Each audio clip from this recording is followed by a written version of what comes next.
Home loan घेताना 3 गोष्टी या फार महत्वाच्या असतात. बऱ्यापैकी लोक टेन्युअर जास्त ठेवतात. का ठेवतात? त्यांचा मंथली बजेट कमी असू शकतो, त्यांची जॉब सिक्युरिटी ही कमी असू शकते किंवा त्यांनी एक लाईफस्टाईल क्रिएट केलेली असते, तो त्यांना मेंटेन करायचा असतो.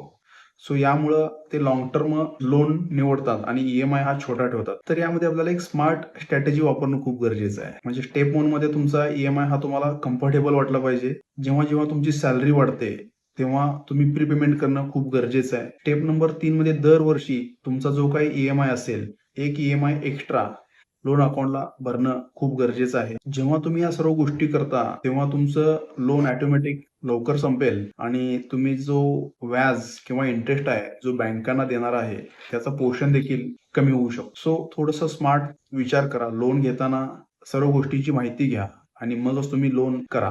ह्या सर्व गोष्टीतून आपल्याला हे लक्षात येतं की लोन शॉर्ट टर्म करणं खूप गरजेचं आहे. तुमचं जे व्याजाच्या स्वरूपात जाणारी रक्कम आहे, जे होणारं नुकसान आहे, ते टाळण्याचा तुम्ही प्रयत्न करा. मी Sudhir Patil, real estate consultant and financial service advisor. अशाच होम लोन संदर्भातच्या माहितीसाठी तुम्ही आम्हाला फॉलो करा.